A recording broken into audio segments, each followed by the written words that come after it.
EBC के लोग नज़र नहीं आ रहे हैं। ईबीसी के लोगों की हकमारी कहीं ना कहीं ओबीसी के द्वारा किया जा रहा है और ये आरोप यादवों पे लगता है। ये ऐसा लग रहा है कि जैसे बैकफायर करना शुरू कर चुका है और ये खास करके एक कहा जा रहा है कि डेथ वारंट है, जिसकी चर्चा हम लगातार कर रहे हैं, यादवों के लिए ये नज़र आने लगा है। नीतीश कुमार के साथ लोग जुड़ना शुरू हो गए थे, उनकी सभाओं में भीड़ होनी शुरू हो गई थी, लेकिन इसमें एक रिपोर्ट तैयार किया जा रहा था कि इस भीड़ में किस समाज के लोग हैं। टूटकर बिखर जाने के हद तक चले आए हैं, टूटकर बिखर जाने के हद तक चले आए हैं लोग, बर्दाश्त करने की जद से बाहर निकल आए हैं, लोग बर्दाश्त करने की जद से बाहर निकल आए हैं। नमस्कार, बहुत बहुत स्वागत करते हैं आपका। एक और सुबह आपके सामने हाजिर हैं और लेकर के आए हैं खेल समझिए। आज खेल समझिए में हम कुछ आंकड़ों के साथ आपके सामने हाजिर हैं और ये आंकड़े बता रहे हैं कि तेजस्वी यादव ने जो फैसला लिया है वो फैसला किस करवट बैठा है। तेजस्वी यादव ने बिना लालू प्रसाद के सहमति के, या ये भी हो सकता है कि लालू प्रसाद की सहमति ली हो, लेकिन जिन शर्तों पे लालू प्रसाद ने सहमति दी हो वो नहीं हुआ हो। किसी भी हाल में तेजस्वी यादव सत्ता में बने रहने के लिए, सत्ता में आने के लिए समझौता तो कर लिए, लेकिन इस समझौते का असर क्या होना है वो आपको हम बताने जा रहे हैं। क्योंकि लगातार ये चर्चा शुरू हो गई है कि एक तरफ जहां जनता दल यूनाइटेड, जो कि एक लंबे समय से 2005 से लगातार सत्ता में बना रहा है, तो वहीं बीच बीच में उसके पार्टनर बदलते रहे हैं। अब तेजस्वी यादव के एक तरफा फैसला से कहा यह जा रहा है कि लालू का साम्राज्य ध्वस्त हो गया है, और लालू का साम्राज्य ध्वस्त होने के साथ साथ और कई कहानियाँ लिखी जा रही हैं। इन कहानियों में एक कहानी है कि आखिर होना क्या है। तो सीधी तौर पे यादवों के लिए दोनों ही खेमे में नो एंट्री का बोर्ड लग गया है, और ये बोर्ड तब से लगा है। आपको पता है कि इससे पहले नीतीश कुमार के लिए नो एंट्री का बोर्ड लगता था। एक तरफ जहां नो एंट्री का बोर्ड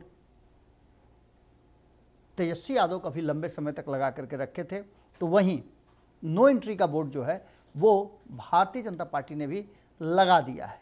लेकिन भारतीय जनता पार्टी के नो एंट्री के बोर्ड में बहुत ज़्यादा दम नहीं है। हालांकि दम तो टूट गया बीच में ही तेजस्वी यादव का भी, और उन्होंने नो एंट्री का बोर्ड हटा करके नीतीश कुमार को अपने साथ ले लिया और उन्हें मुख्यमंत्री स्वीकार भी कर लिया। चर्चाएं उस समय ये चल रही थी, और यह हो सकता है कि ये भ्रम भी फैलाया जा रहा हो कि तेजस्वी यादव को 3 महीना 6 महीना में नीतीश कुमार मुख्यमंत्री की कुर्सी सौंप देंगे और खुद केंद्रीय राजनीति में चले जाएंगे या मेंटोर की भूमिका में आ जाएंगे। लेकिन नीतीश कुमार मुख्यमंत्री की कुर्सी छोड़ दें, ऐसा संभव नहीं लगता है। 2014 में एक खेल हुआ था जिसमें नीतीश कुमार ने एक प्रयोग किया था। उस प्रयोग में उन्होंने जीतन राम मांझी को मुख्यमंत्री की कुर्सी सौंपी थी, लेकिन उसका नतीजा क्या हुआ ये सब कोई जानते हैं। अब जो वर्तमान परिस्थिति बनी है उसमें नीतीश कुमार का ये जातीय गणना का रिपोर्ट जो आया है, जिस पर नीतीश कुमार का पीठ ठोक रहे हैं, तेजस्वी यादव का पीठ ठोक रहे हैं लालू प्रसाद, कि जातीय गणना का रिपोर्ट एकदम बहुत अच्छा आया है, इससे बहुत कुछ बदल जाएगा, जो नीतियां हैं उसे बनाने में मदद मिलेगी। लेकिन ये जातीय गणना का रिपोर्ट आने के साथ ही बहुत सारी बातें बदल भी गई हैं। ये ऐसा लग रहा है कि जैसे बैकफायर करना शुरू कर चुका है, और ये खास करके एक कहा जा रहा है कि डेथ वारंट है, जिसकी चर्चा हम लगातार कर रहे हैं, यादवों के लिए ये नज़र आने लगा है। हर तरफ से यादवों को ही घिरना पड़ रहा है, क्योंकि उनकी संख्या अधिक है। ओबीसी की बात करें तो 14% उनकी अकेले संख्या है 27% में, और ये कारण है कि आपने देखा होगा कि इस गणना के रिपोर्ट आने से पहले भारतीय जनता पार्टी ने भी यादवों को उतनी तरजीह नहीं दी। हमने आपको एक खबर करके बताया भी था कि किस तरह से यादवों की जो कहा जाता है कि चरागाह बन गई है महागठबंधन, और वहाँ एक तरफ जहाँ यादवों को भारी भर भर करके प्रतिनिधित्व मिल रहा है, तो वहीं दूसरे दलों में, दूसरे खेमे में यादवों को कोई भी स्थान नहीं मिल रहा है, या मिल भी रहा है तो उस अनुपात में नहीं मिल रहा है। हालांकि भारतीय जनता पार्टी ने बैलेंस किया है, लेकिन संगठन की बात करें तो संगठन में यादवों के ऊपर दाव नहीं लगाया है। जबकि आपको पता है कि ये 14% से अधिक वोट बैंक हैं, लेकिन जो परसेप्शन चला आ रहा है 1990 से या उससे पहले से कि यादव वोट एक जगह करते हैं और वो लालू प्रसाद को अपना नेता मानते हैं। लालू प्रसाद जिधर उंगली रख देंगे उधर ही उनका वोट जाएगा। यही बात कही जाती थी मुस्लिम समाज के लिए भी, लेकिन मुस्लिम समाज समय के हिसाब से बदलता हुआ नजर आ रहा है और उसके वोट बैंक पर अब अपना पूरा ठप्पा जो लगाने की बात थी वो संभव होती नहीं दिख रही है। तो आखिर होगा क्या? तो यादवों के लिए कहीं ना कहीं इस जातीय गणना के रिपोर्ट आने के बाद कुछ आंकड़े हैं, जिन आंकड़ों को अगर देख लें आप तो गंभीरता आपको समझ में आ जाएगी कि आखिर यादवों को टारगेट क्यों किया जा रहा है। इस टारगेट करने के पीछे की बात है कि यादवों की आबादी 14.24 है, जबकि इनकी संख्या जो है वो विधायकों की 52 है। हम बिहार विधानसभा की बात कर रहे हैं, तो वहीं 5 बिहार से 40 में से सदन में भी पहुंचे हैं। और यही नहीं, देश भर में लगभग 54 के आसपास जो सांसद हैं वो यादव समाज से आते हैं। ये हम पूरे देश की बात बता रहे हैं, लेकिन बिहार के परिप्रेक्ष्य में अगर देखें तो 27% जो संख्या दी गई है ओबीसी को, जो आरक्षण दिया गया है, उस आरक्षण में माफ़ कीजिएगा जो संख्या बताई गई है उस 27% में 14% तो इनका खुद का है। और ऐसी स्थिति में आप समझ सकते हैं कि इनके 14% में होने का मतलब है कि बाकी के ओबीसी का हकमारी हो रहा है। लेकिन एक और आरोप लगता है, आरोप ये लगता है कि पार्टियां ओबीसी के या खास करके यादवों को आगे बढ़ाने के लिए, चूंकि उनका वोट प्रतिशत ज़्यादा है, उनको आगे बढ़ाने के लिए अधिक उनको प्रतिनिधित्व देती है और ईबीसी को नज़रअंदाज कर दिया जाता है। जो वर्तमान परिस्थितियां हैं उसमें साफ तरीके से यादव, दूसरे नंबर पे कुशवाहा आते हैं, तीसरे नंबर पे साहू समाज के लोग आते हैं। और इस तरह से वर्गीकरण करके सहनी समाज को लेकर के ये पूरी तरह से एक ऐसा नेक्सस बन गया है जिसमें ओबीसी ईबीसी दोनों का हकमारी ये 4-5 जातियां मिलकर के करती है। खास करके अगर बात करें तो इस जातीय गणना के रिपोर्ट आने के बाद यादव सबके टारगेट पर है। एक तरफ जहां बात करें दलितों की, सवर्णों की, तो वो भी उस टारगेट में शामिल हैं, क्योंकि यादव समाज के, यादव जाति के बारे में कहा जाता है कि वो अकेले इतना है कि वो सब पर भारी पड़ रहे हैं। इन सारी बातों को लेकर के जो हमारे पास आंकड़े आए हैं उसमें आरजेडी में 19% अकेले, ओबीसी में 15% यादव हैं, तो सवर्ण मात्र 5% हैं। ये राष्ट्रीय जनता दल की बात है। तो वहीं बीजेपी में सबसे ज़्यादा ओबीसी विधायक हैं जो 11% हैं और वहीं सवर्णों की संख्या भी 12% है। अन्य पार्टियों के भी आंकड़े हैं। जदयू में सवर्ण 4% है तो ओबीसी का आंकड़ा जो है वो 7% है। यानी कि आप समझ सकते हैं कि राष्ट्रीय जनता दल में 19% जो ओबीसी के लोग हैं उनमें से 15% सिर्फ यादव हैं, यानी 4% ही अन्य जाति के लोग हैं उसमें। इसके साथ साथ हमने आपको बताया था कि मंत्रिमंडल में भी 7 से 8 यादवों को स्थान मिला नीतीश कुमार के। कहीं ना कहीं इस बात की तरफ इशारा कर रहा है कि नीतीश कुमार या फिर यादव समाज लालू प्रसाद के प्रभाव में, तेजस्वी यादव के प्रभाव में, वो एक तरफ जहां टारगेट हो रहा है दूसरे तरफ वो लाभ ले रहा है। ऐसा होना भी था, क्योंकि जो संख्या में ज़्यादा रहेगा, जिसकी जितनी संख्या भारी उसको उतनी हिस्सेदारी। लेकिन इन 14% को यदि एक जगह रखा जाए तो आपको नज़र आ जाएगा कि 27% में 36% ज़्यादा होने के बाद भी ईबीसी के लोग नज़र नहीं आ रहे हैं। ईबीसी के लोगों की हकमारी कहीं ना कहीं ओबीसी के द्वारा किया जा रहा है और ये आरोप यादवों पे लगता है।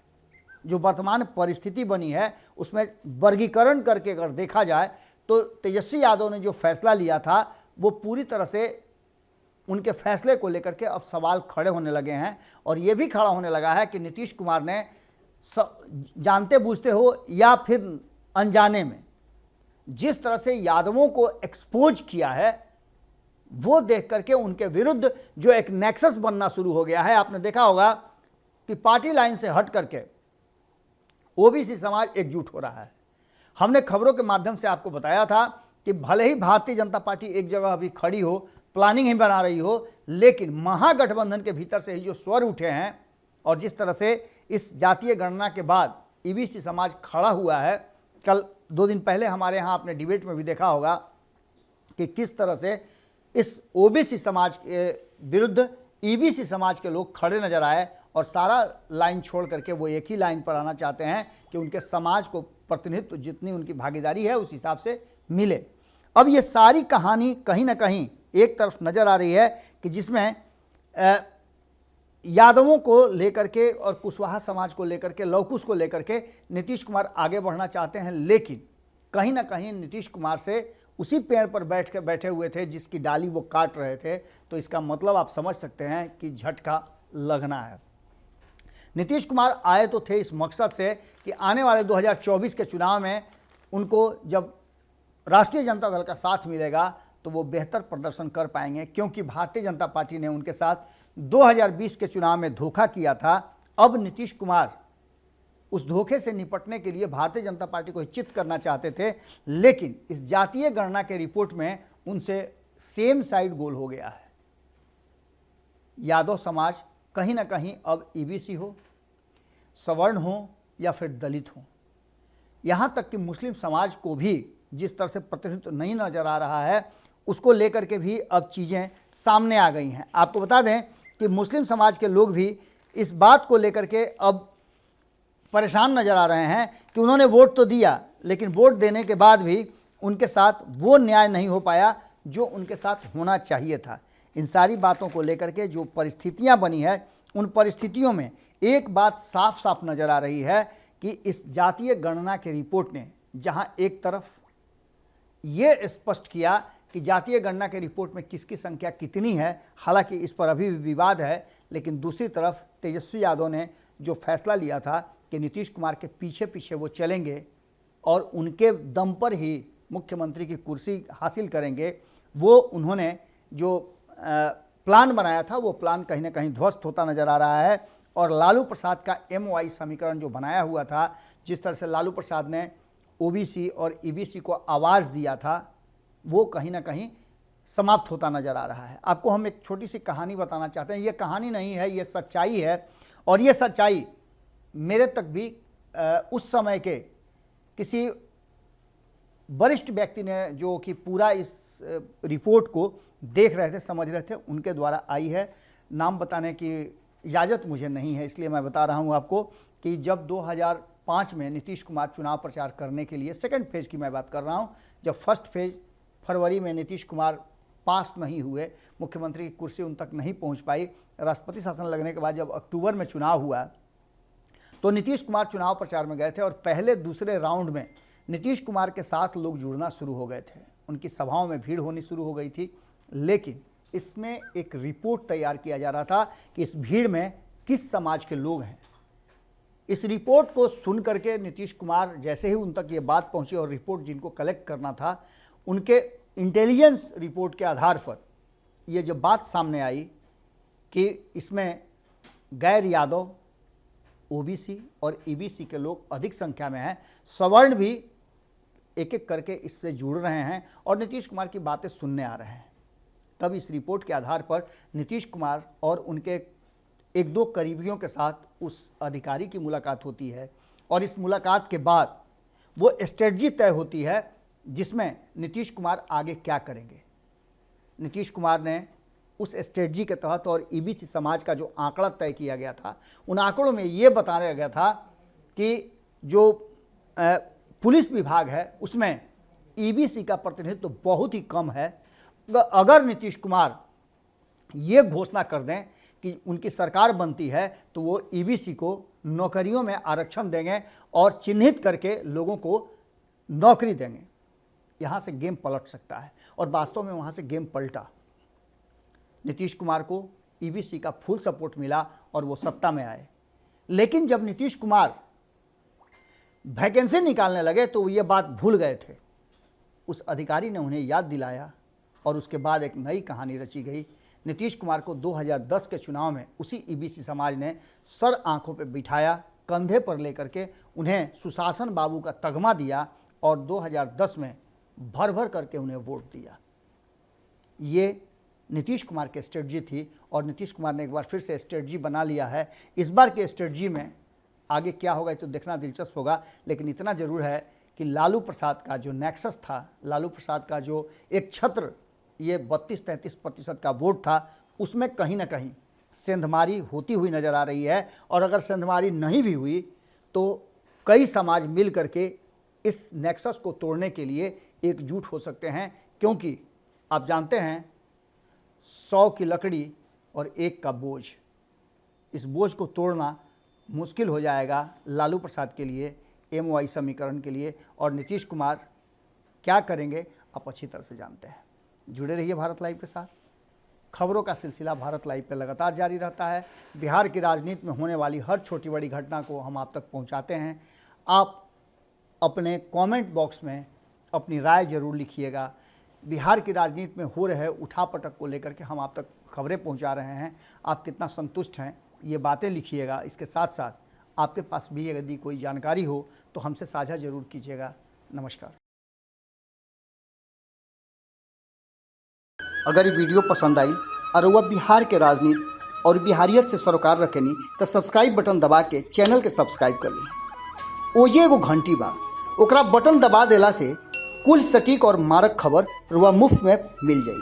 अगर रुआ पत्रकारिता के हमनी के नया प्रयोग में सहयोग कर चाहतानी तो ज्वाइन बटन दबा दी। पेटीएम नंबर नोट कर ली 9386816700। धन्यवाद।